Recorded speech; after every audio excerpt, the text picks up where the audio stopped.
আলহামদুলিল্লাহ ওয়াহদা ওয়াসসালাতু ওয়াসসালামু আলা মান লা নাবিয়্যা বা'দা। আমি আব্দুল্লাহ বিন আব্দুর রাজ্জাক। প্রায় ৩ কোটি ৩.৫ কোটি যে জনগণ আছে তাদেরই একজন প্রতিনিধি বলতে পারেন।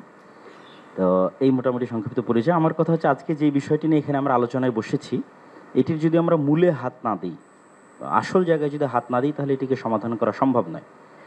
বাংলাদেশে যে সকল ধর্মের মধ্যে সম্প্রীতি বিরাজ করে তার সবচেয়ে বড় উদাহরণ হচ্ছে সাইফুল ইসলাম আলিফ হত্যার পরও বাংলাদেশে কোথাও কোনো প্রকার দুর্ঘটনা সংঘটিত হয়নি এবং সকল আলেম ওলামা নিজ নিজ জায়গা থেকে, আমি আমার জায়গা থেকে, সকল জ্ঞানীগুণী আলেম ওলামা নিজ নিজ জায়গা থেকে ফেসবুকে বক্তব্যে সবাইকে শান্ত থাকার আহ্বান করেছে।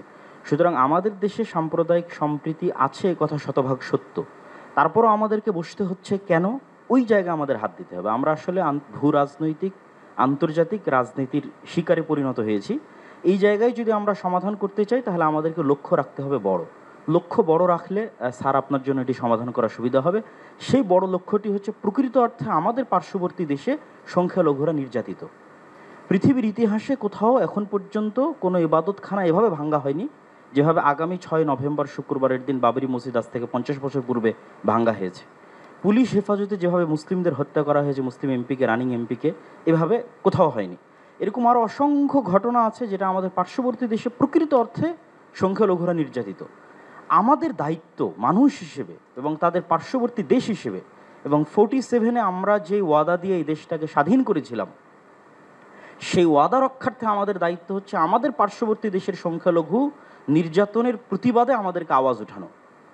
আমাদের দেশে কোনো সংখ্যালঘু নির্যাতন নাই, কিন্তু আমাদেরকে আওয়াজ উঠাতে হবে আমাদের পার্শ্ববর্তী দেশে যে সংখ্যালঘু নির্যাতন হচ্ছে সেটি নিয়ে।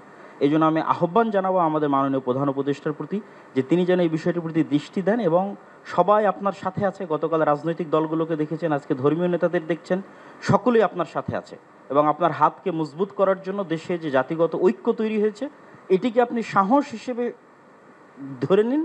ধরে নিয়ে আপনি আমাদের দেশের স্বাধীনতা এবং সার্বভৌমত্ব রক্ষার জন্য আন্তর্জাতিক জগতে ফাইট করেন। এবং আমাদের যে বন্ধু রাষ্ট্রগুলো আছে, সার্ককে শক্তিশালী করে, আমাদের বন্ধু রাষ্ট্রকে শক্তিশালী করে, যারা পাল্টা আমাদের উপর মিথ্যা অপবাদ দিয়ে আমাদেরকে ছোট করতে চাচ্ছে, তাদের সামনে আমাদের দেশের এই সাহস এবং সম্প্রীতিকে আপনি তুলে ধরুন। ধন্যবাদ। এতটুকুই আমি আপনার কাছে দাবি জানাবো। ভারতে বাংলাদেশের সহকারী হাইকমিশনে হামলার ঘটনা ঘটেছে এবং ভারত থেকে বাংলাদেশকে নিয়ে যে ধরনের অপপ্রচার চলছে, ভারতীয় আগ্রাসনের কথা বলা হচ্ছে, এই বিষয়ে কি বলবেন? আপনারা এই বিষয়ে কি বলবেন? এই বিষয়ে আমার পাশে আব্দুল্লাহ বিন আব্দুর রাজ্জাক আছেন, উনি ওনার বক্তব্যে বলেছেন, আরো বক্তারা বলেছেন, ভারতে বিশেষ করে আমাদের সেখানে যে সমস্ত সংখ্যালঘু নির্যাতন হচ্ছে আর সেখানে যে সমস্ত সহিংস ঘটনা ঘটছে, যেমন এই যে উপ হাই কমিশনারের হামলার কথা আপনি বলেছেন, এগুলোর কারণে আসলে আমাদের কথা বলা দরকার। আমাদের রাষ্ট্রীয়ভাবে মাননীয় প্রধান উপদেষ্টা মহোদয়কে বলা হয়েছে যে তিনি যেন তার জায়গা থেকে, সরকার জায়গা থেকে কথাগুলো বলেন। আমরা যখন আমাদের কথাগুলো বলবো না, তখন আমাদের উপর আরো চেপে আসা হবে। এই কালচার থেকে বেরিয়ে আসার জন্য আমাদেরকে আমাদের অধিকারের কথা বলতে হবে। আমরা আজকে সেখানে যে আক্রান্ত হয়েছি কলকাতাতে, তার বাইরে যে মুসলমানরা আক্রান্ত হচ্ছেন সেখানে, সেগুলো নিয়ে আমাদের কথা বলতে হবে। তাহলে সেক্ষেত্রে হয়তোবা এই যে আজকে যে পরিস্থিতি আমরা মুখোমুখি হচ্ছি, যে আজকে আমাদের উপরে চাপিয়ে দেওয়া হচ্ছে মিথ্যা প্রপাগান্ডা, সেটা থেকে আমরা উত্তরণের পথ হতে খুঁজে পাবো। তারা এসেছেন এবং দেশের বিভিন্ন প্রান্ত থেকে সবাই আজকে সমবেত হয়েছেন। আমরা বাংলাদেশের মানুষ কেমন আছি, বিশেষ করে আমাদের অন্য ধর্মাবলম্বী যারা আছেন মুসলিম ছাড়া, তারা কেমন আছেন, তারা তাদের সেই অবস্থা ব্যক্ত করেছেন। তো আমরা লক্ষ্য করেছি যে এখানে আমাদের মধ্যে আলহামদুলিল্লাহ চমৎকার ধর্মীয় সম্প্রীতি বজায় আছে। সেটিকে সামনে আরো কিভাবে ভালোভাবে ধরে রাখা যায় সেজন্য আজকে আমরা কথা বলেছি, সবাই মন খুলে সবাই যার যার মতামত ব্যক্ত করেছেন।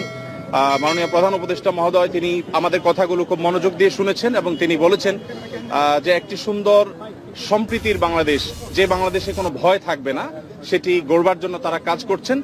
এবং আমরা আমাদের জায়গা থেকে বলেছি যে এদেশের ওলামা একরাম, এদেশের ধর্মীয় নেতৃত্ব, তারা তাদের জায়গা থেকে অত্যন্ত দায়িত্বশীল এবং দায়িত্বশীলতার কারণে কিন্তু আপনারা দেখেছেন যে আইনজীবী আলিফ হত্যাকাণ্ডের পরে সারা বাংলাদেশে মুসলমানরা অত্যন্ত ধৈর্য এবং সংযমের পরিচয় দিয়েছেন। বিগত সরকারের শেষের দিকে আপনারা দেখেছেন ফরিদপুরে 2 জন মসজিদের নির্মাণ শ্রমিককে অত্যন্ত নির্মমভাবে অন্য ধর্মাবলম্বীরা হত্যা করার পরও গোটা দেশের মুসলমানরা অত্যন্ত সংযমের পরিচয় দিয়েছেন। আমরা এটিকে যেমন সাধুবাদ জানিয়েছি, ঠিক তেমনি ভাবে এটিকে ধরে রাখবার জন্য সংগ্রাম চালাচ্ছি। এখানে সিনিয়র বিভিন্ন ব্যক্তিবর্গ ছিলেন, জাতীয় মসজিদ বায়তুল মোকাররমের সম্মানিত খতিব ছিলেন, আন্দরকুল্লাহ শাহী মসজিদের খতিব সহ অন্যান্য ব্যক্তিবর্গ ছিলেন। প্রত্যেকেই একই সুরে কথা বলেছেন যে আমরা সম্প্রীতির বাংলাদেশ গড়ে তুলতে চাই। বাংলাদেশের মানুষ যেভাবে ধর্মীয় সম্প্রীতির উজ্জ্বল উদাহরণ তৈরি করেছে, এটা পৃথিবীতে আসলেই বিরল। কোনো প্রপাগান্ডায় যেন আমরা কেউ কোনোভাবে পা না দিই এবং আমরা যেন সবাই ঐক্যবদ্ধ থাকি, সেজন্য সবাই এখানে কথা বলেছেন। মুসলিমরা ছাড়াও অন্য ধর্মাবলম্বী যে সমস্ত নেতৃবর্গ ছিলেন তারাও কথা বলেছেন। তো আমরা আশা করি রক্ষা করবার জন্য কাজ করছি।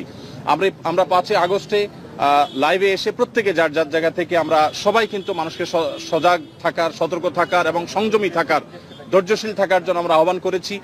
এবং আলিফ হত্যাকাণ্ডের পরও আমরা প্রত্যেকে যার যার জায়গা থেকে মানুষকে সংযমী থাকার আহ্বান করেছি। ইসলাম আমাদেরকে অন্য ধর্মাবলম্বীর ব্যাপারে যথেষ্ট দায়িত্বশীল আচরণ করতে বলে। আমাদের প্রিয় নবী সাল্লাল্লাহু আলাইহি সাল্লাম আমাদেরকে মানুষ হিসাবে অন্য ধর্মাবলম্বীদেরকে মর্যাদা দিতে শিখিয়েছে এবং সেই শিক্ষা ধারণ করবার কারণে বাংলাদেশের মানুষের মধ্যে সাম্প্রদায়িক সম্প্রীতি তৈরি হয়েছে। আমরা আমাদের আশেপাশের বিভিন্ন জায়গা থেকে সাম্প্রদায়িক সম্প্রীতির যে নাসিহা শুনে থাকি, উপদেশ শুনে থাকি, সেই সমস্ত জায়গায় যখন দেখি যে সংখ্যালঘুরা নির্যাতিত হচ্ছে, আঘাতপ্রাপ্ত হচ্ছে এবং দলে দলে তাদের উপাসনাগুলো ভাঙা হচ্ছে, আমার মনে হয় সেই জায়গাটাতে আমাদের মনোযোগ দেওয়া দরকার। আমাদের দেশে সংখ্যালঘু ভাইরা তারা নিরাপদ আছেন, আজ নিরাপদ থাকবেন। তাদেরকে নিরাপদ রাখবার জন্য আমাদের সরকার যেমন কাজ করছে, ধর্মীয় নেতৃত্ব তারা তাদের জায়গা থেকে কাজ করছেন। তো আমরা মূলত এই বার্তাটা মাননীয় প্রধান উপদেষ্টা মহোদয়কে আমরা দেওয়ার চেষ্টা করেছি যে আমাদের জায়গা থেকে আমরা ঐক্যবদ্ধ আছি, ঐক্যবদ্ধ আমরা থাকবো। আমাদের হিন্দু, মুসলিম, খ্রিস্টান, বৌদ্ধ সবাই ভাই ভাই হয়ে আমরা এই মাটিতে আমাদের প্রিয় দেশকে এগিয়ে নিয়ে যেতে চাই।